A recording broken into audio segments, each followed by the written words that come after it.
Some places are important. And then there's Israel, a tiny piece of land on the eastern Mediterranean that somehow became the birthplace of major religions, the obsession of empires, the center of countless wars, and one of the most argued over places on earth. Like, seriously, this strip of land has seen so much conflict that if history had a comment section, this place would be locked by moderators. Egyptians wanted it. Babylonians burned it. Romans tried to erase it. Crusaders massacred over it. Muslim dynasties ruled it. European empires redrew it. And in the modern era, it became one of the most contested states in the world.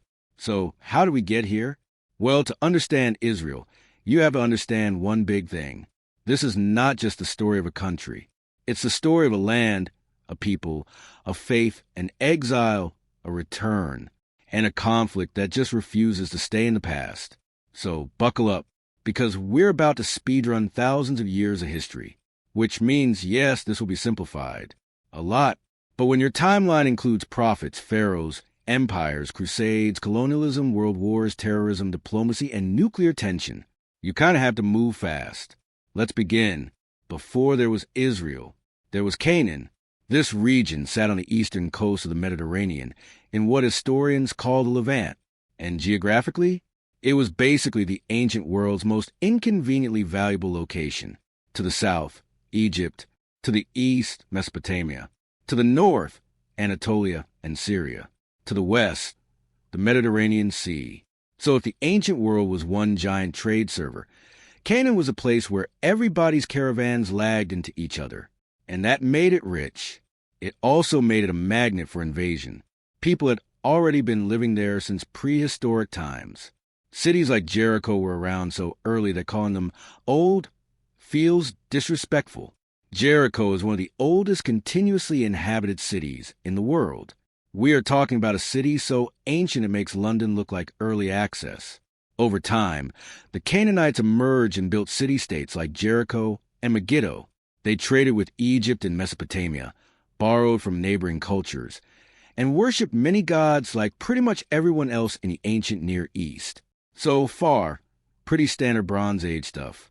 Then came the turning point. According to Jewish tradition, the story of Israel begins with Abraham, a man from Ur in Mesopotamia who, according to Scripture, was called by God to leave his homeland and go to Canaan. No map, no GPS, no estimated arrival in 4 days. Just faith. And Abraham went. That journey became one of the foundational stories of Judaism, and eventually of Christianity and Islam too. So yes, right away the story is already bigger than one people. Abraham's descendants carried the promise forward. Then came Isaac, then Jacob, who would later be called Israel. And Jacob had 12 sons, who became the ancestors of the 12 tribes of Israel. That name, Israel, would outlive kingdoms, conquests, exile, and empire. But first, the family story took a hard left into Egypt. Part 3, Egypt, Slavery, and Moses. A famine pushed Jacob's family into Egypt, where at first they survived. Then, according to tradition, they were eventually enslaved. And that brings us to one of the most famous figures in all of history, Moses. Moses' story starts like the opening to an epic movie. Oppression, a tyrant, a child saved from death, a prince raised in the world of his enemies. Then exile, and in exile, Moses encounters the burning bush, where God commanded him to return to Egypt and demand freedom for the Israelites. You know the line, "Let my people go." Pharaoh says no, several times. Then come the plagues. And eventually, the Israelites flee Egypt in the event remembered as the Exodus. Pharaoh changes his mind, sends the army, and Moses parts the Red Sea, which is a kind of moment that immediately tells you, okay, this is not a normal national origin story. Then at Mount Sinai, Moses receives the 10 Commandments.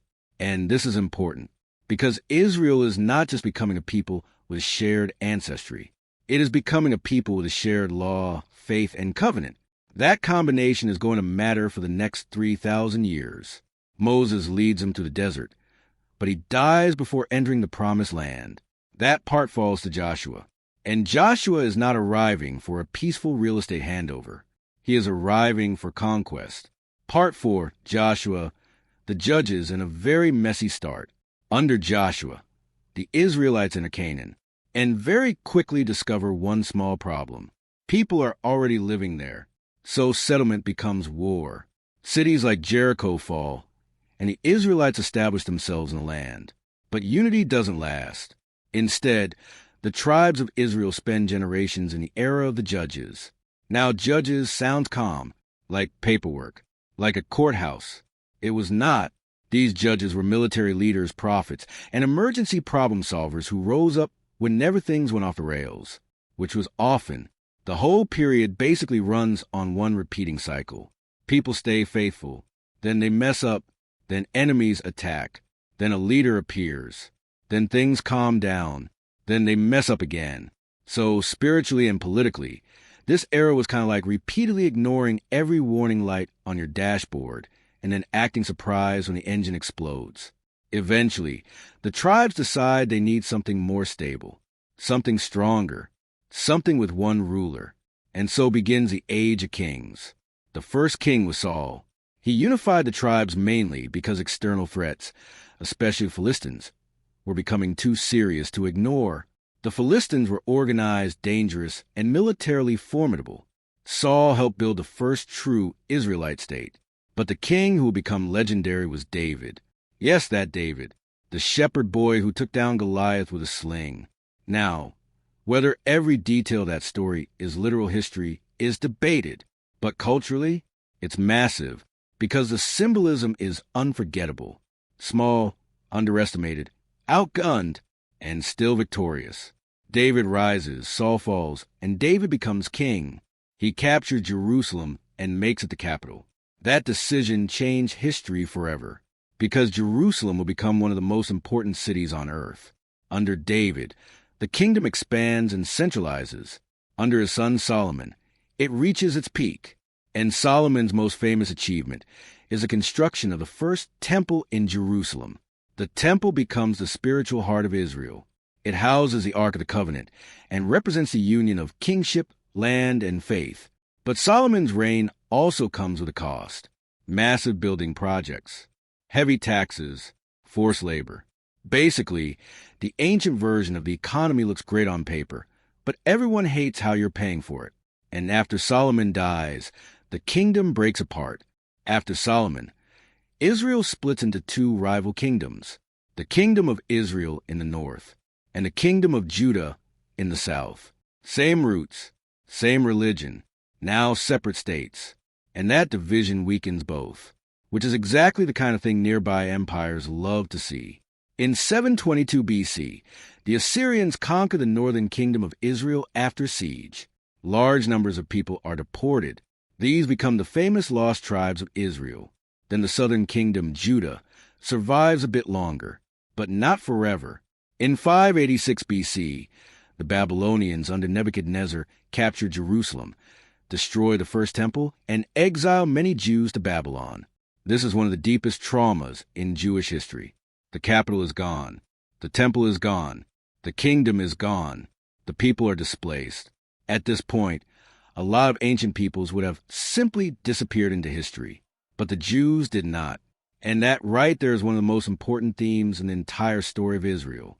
They lose the state, but not the identity. That identity survives in exile, and exile will shape Judaism forever. In Babylon, Jewish religious life adapts. No temple, no king, no sovereignty. So what remains? Faith, law, memory, text, community. And honestly, that shift may have saved everything. Because if your civilization depends only on political power, once the state falls, you're done. But if your identity lives in story, law, worship, and people, you can survive empire. Then comes Cyrus the Great of Persia. In 539 BC, he conquers Babylon. And unlike the Babylonians, Cyrus lets many exiled peoples return home. That includes the Jews.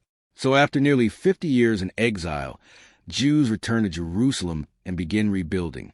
The second temple is completed in 516 BC. It is not as grand as Solomon's temple, but symbolically, it is huge. This is not just reconstruction. This is civilizational respawn. Figures like Ezra help restore Jewish law and identity, emphasizing the Torah and public reading of Scripture. Synagogues also become more important, which matters later, because Judaism is becoming portable. Again, temple matters, land matters, Jerusalem matters. But Jewish revival is no longer tied to only one structure. That flexibility will matter a lot when the next empire shows up. And of course, the next empire absolutely does show up. In 336 BC, Alexander the Great begins his conquest.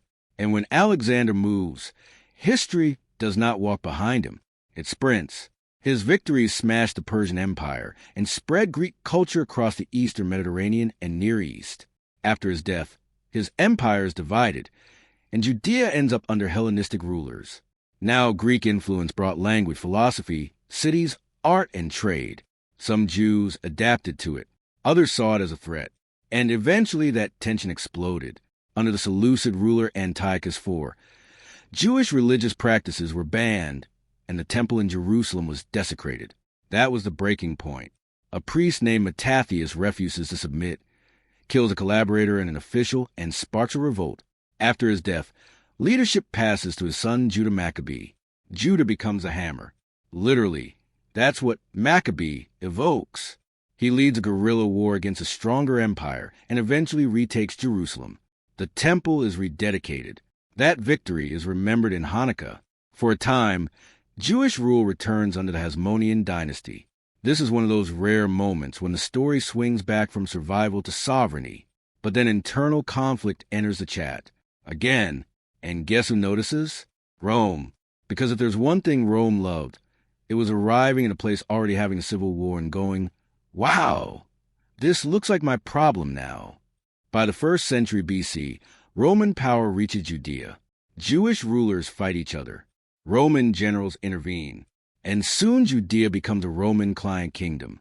Then comes Herod the Great, a Roman-backed ruler with a huge ego and a huge building budget. He expands the Second Temple, builds fortresses like Masada, and turns Judea into a major regional kingdom. But he is also remembered for paranoia, brutality, and total dependence on Rome. After Herod dies, Roman control tightens further. And that goes about as well as you'd expect in a deeply religious land that does not enjoy foreign occupation. Tension grows, taxes grow, resentment grows. Then in 66 AD, the Jews revolt. At first, they do surprisingly well. But Rome is Rome.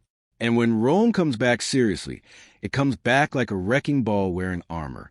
In 70 AD, after a brutal siege, Roman forces capture Jerusalem and destroy the Second Temple. This is catastrophic. The center of Jewish sacrificial worship is gone. The city is devastated. The trauma is immense. The surviving remnant of the temple complex later becomes associated with the Western Wall, now one of Judaism's holiest sites. Then in 132 AD, the Jews revolt again under Bar Kokhba. At first they succeed. Then Rome crushes them. Hard. Afterward, Jews are further dispersed. Jerusalem is reshaped, and the region is renamed Syria Palestina. This is Rome sending a message. The message is basically, we're not just defeating you, we're trying to overwrite you. But the Jews survive again, now mostly in diaspora, and the story moves into a new phase. As the Roman Empire becomes Christian, Jerusalem becomes a major center of Christian pilgrimage and power. Under Byzantine rule, Jews face restrictions and exclusion, especially in Jerusalem. The city becomes more Christian, less Jewish. Then in the 7th century, a new force emerges. Islam. Muslim armies conquer the region, and then Byzantine rule in Palestine. And here the story shifts again. Under early Muslim rule, Jews are once more allowed to return to Jerusalem in greater numbers than before. They are still second-class subjects in an Islamic system and pay special taxes. But in many periods their situation is better than under the Byzantines. Jerusalem now becomes sacred to all three Abrahamic religions, Judaism, Christianity, and Islam, which is not exactly a recipe for future calm. It's more like putting three emotionally invested fandoms in charge of one sacred franchise. Still, for a time, Jewish life revives in places like Tiberias and Safe, and religious scholarship continues. Then medieval Europe decides to get involved, which, as usual, does not improve the situation. In 1095, Pope Urban II calls for First Crusade. Officially, this is about helping Christians and liberating holy sites. In practice, it unleashes a tsunami of violence. As Crusaders march east, Jewish communities in Europe are massacred. Then in 1099, Crusaders capture Jerusalem, and what follows is slaughter. Muslims are killed, Jews are killed. A city sacred to many becomes a bloodbath. Jerusalem becomes the capital of the Crusader kingdom. For Jews and Muslims, life under Crusader rule is often harsh, exclusionary, and violent. Eventually, Muslim powers regroup, and then enters one of the most famous leaders of the medieval world, Saladin. He unites Egypt and Syria, defeats the Crusaders at Aten in 1187, and recaptures Jerusalem. Unlike the first Crusaders, Saladin allows many Christians to leave more peacefully after ransom. The city returns to Muslim control, and over time, the Crusader states collapse. So after centuries of Roman, Byzantine, Muslim, and Crusader struggle, the Holy Land eventually falls under a new long-term ruler, the Ottoman Empire. In 1517, the Ottomans take control, and compared to many previous periods, Ottoman rule brings something almost shocking: relative stability. Jerusalem remains under Muslim rule, but Jews, Christians, and Muslims all continue to live there. Jews still pay special taxes and face limits, but they are allowed to practice their faith. Jewish life develops in cities like Jerusalem, Safed, and Tiberias. Safed especially becomes a major center of Jewish mysticism, including Kabbalah. Meanwhile, Jewish communities across the diaspora continue developing in places like the Ottoman Empire, North Africa, and Europe. And in 1492, yes, same year Granada falls and Columbus sails, Spain expels its Jews. Many of those Sephardic Jews end up in the Ottoman world, including in the lands of historic Israel. So even when Jews are not sovereign in the land, the connection never disappears. It survives in prayer, pilgrimage, memory, and migration. For centuries, the dream of return remains just that, a dream. Then the modern age arrives, and everything speeds up. By the 19th century, Europe is changing. Empires are wobbling. Nationalism is rising. Peoples across Europe are asking, why shouldn't we have our own state? Poles want a Poland. Hungarians want a Hungary. Serbs want a Serbia. And many Jews begin asking the same thing. Why not a Jewish homeland? This isn't happening in a vacuum. Anti-Semitism is rising sharply, especially in Eastern Europe and the Russian Empire. Pogroms devastate Jewish communities. Then in Western Europe, the Dreyfus Affair in France shows that even modern liberal societies can turn viciously anti-Semitic. And that profoundly affects a Jewish journalist named Theodor Herzl. Herzl concludes that Jews will never be truly safe as a scattered minority everywhere. They need a homeland of their own. That political movement becomes Zionism. And for Zionists, the obvious destination is Palestine, the ancestral land of Israel. Jewish immigration begins in waves called aliyahs. Settlers arrive by land, build farms and towns. Places like Petah Tikva, Rishon LeZion, and Zikron Yaakov emerge. Some immigrants come for ideology. Others come because the old world is trying to kill them. But as Jewish migration increases, so do tensions with the Arab population already living there. Because now two national movements are slowly waking up in the same land. And that is why the history of Israel is so difficult, so fascinating, and so important. This is a land where the ancient past is never really gone. A city conquered by Romans still shapes headlines. A promise made to Abraham still shapes politics. A temple destroyed 2,000 years ago still shapes identity.